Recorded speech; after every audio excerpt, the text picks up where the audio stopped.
Hay países que se ganaron la lotería de los recursos naturales, pero solo algunos los administraron bien, como es el caso de Australia, Noruega o Canadá. En este video vamos a ver por qué en algunos países abundantes recursos naturales pueden ser una maldición y no una bendición, y cómo llegó a ser Canadá uno de los países más ricos del mundo. La abundancia de recursos naturales no siempre se traduce en beneficios para un país, incluso en algunos provocan inestabilidad y escaso progreso social. A esto se le ha denominado comúnmente como la maldición de los recursos naturales. Resulta que los altos ingresos provenientes de la explotación de estos recursos naturales pueden incentivar la aparición de conflictos provocados por grupos que quieren apropiarse de ellos, ya sea ilegalmente o por medio de sobornos para obtener el derecho exclusivo a explotarlos. Por otro lado, cuando el precio internacional de estos recursos sube, los gobiernos aumentan el gasto público y tienden a otorgar subsidios sin ningún tipo de restricción. Pero cuando el precio cae junto con los ingresos, es muy impopular eliminar esos subsidios o disminuir el gasto público.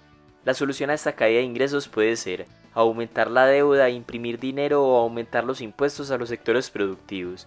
Y cualquiera de las tres alternativas terminará por generar inestabilidad o desconfianza en el gobierno, lo cual se reflejará posiblemente en la disminución de la inversión privada.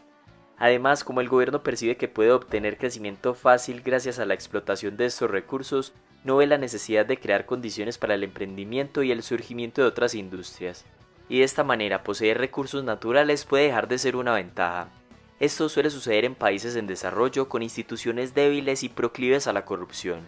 Sin embargo, Canadá es uno de esos países que, a pesar de que las industrias mineras ocupan una parte importante en toda su economía, es un país rico y que ofrece un alto nivel de vida a sus habitantes. Canadá es el segundo país más grande del mundo si se incluyen sus 2 millones de lagos, y este enorme territorio es la fuente de su riqueza. La economía canadiense se basaba principalmente en la exportación de productos básicos como pescado, pieles y madera que se enviaban a Europa. Los primeros asentamientos europeos en Canadá se ubicaron en las pesquerías de la costa este.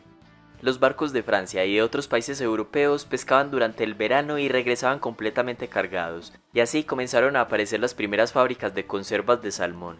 Entonces la industria pesquera fue la base del desarrollo de la costa este de lo que es hoy Canadá, pero en el interior del país el comercio de pieles fue el que dominó la economía durante muchos años. En esa época se puso muy de moda en Europa los sombreros de castor. Eran muy valiosos y los bosques de esta parte de Norteamérica albergaban muchos de estos animales. Los franceses dominaban el comercio a través de la Nueva Francia, y en un intento de competir contra este monopolio francés, los ingleses comenzaron a comerciar a través de la bahía de Hudson, y Hudson's Bay Company construyó una red de puestos comerciales y fuertes en esta zona. Esta empresa sigue hoy vigente, es la más antigua de Canadá y tiene tiendas en todo el país. La rivalidad entre franceses e ingleses era muy fuerte, incluso eran frecuentes los enfrentamientos en el interior. Con el transcurso del siglo XVIII, alrededor de 1763, toda Nueva Francia fue conquistada por los ingleses. Ya a principios del siglo XIX, la madera se convirtió en el producto básico dominante.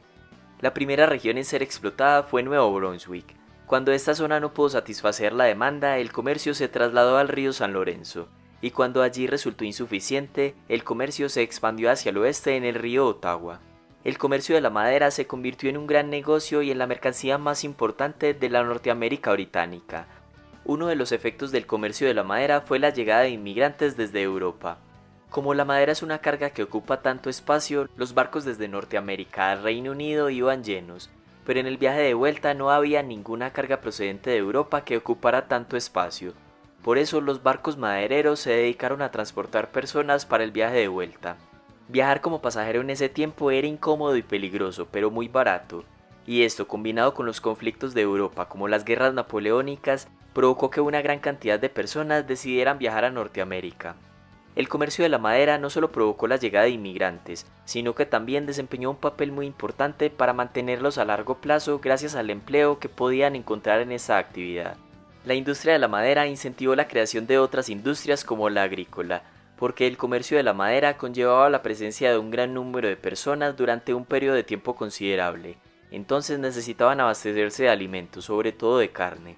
Para maximizar el creciente comercio al interior del territorio, se crearon canales y líneas de ferrocarriles, sobre todo para unir a las provincias más lejanas. El Grand Trunk Railway unió a Toronto y Montreal en 1856. Posteriormente se abrieron líneas a Portland, Michigan y Chicago. En 1870 ya era el ferrocarril más largo del mundo, y como resultado se estrecharon los lazos entre Canadá y Estados Unidos. Este vínculo fomentó el comercio, el flujo de ideas y de cultura entre los dos países, y desde entonces el comportamiento económico canadiense ha estado muy ligado al estadounidense.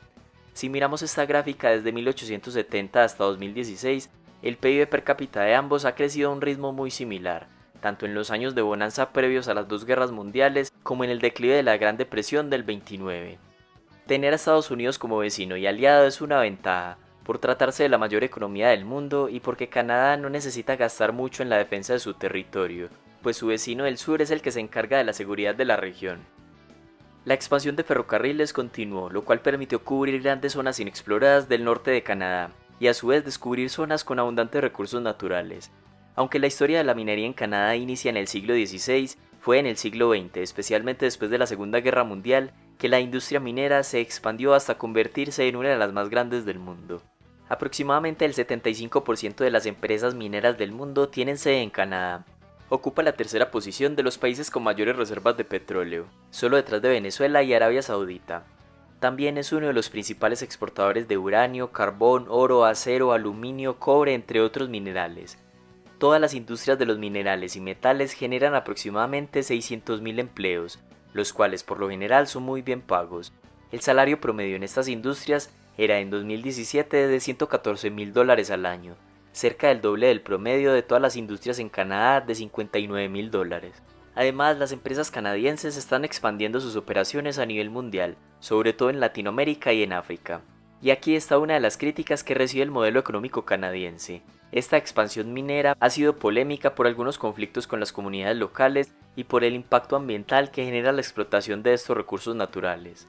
Otro de los problemas que enfrenta Canadá y casi todos los países desarrollados es el envejecimiento de su población, o sea, menos personas trabajando y más personas en edad de jubilación. Sin embargo, Canadá tiene uno de los programas migratorios más exitosos para solucionar este problema. En 2019, alrededor del 21% de su población eran inmigrantes, unas 8 millones de personas. Además, reciben más de 300.000 nuevos inmigrantes cada año. Pero este podría ser un tema para ampliar en un próximo video. Por el momento no se puede negar que la minería es uno de los factores que ayudan a explicar por qué Canadá es un país tan rico y desarrollado. Y en este caso la abundancia de recursos naturales se ha traducido en beneficios en general para los canadienses, pues tiene uno de los índices de desarrollo humano más altos del mundo y un bajo porcentaje de población en situación de pobreza. Pero no solo es cuestión de tener recursos naturales, también influye la estabilidad política y que Canadá es uno de los países menos corruptos del mundo, uno de los más libres económicamente y con políticas que generalmente protegen la inversión privada. Entre Estados Unidos y Canadá, ¿cuál podría tener mejor calidad de vida? ¿Seguirá siendo Canadá un país próspero incluso cuando se agoten sus recursos naturales? Gracias por llegar al final del video y recuerda que puedes dejar tu opinión en los comentarios.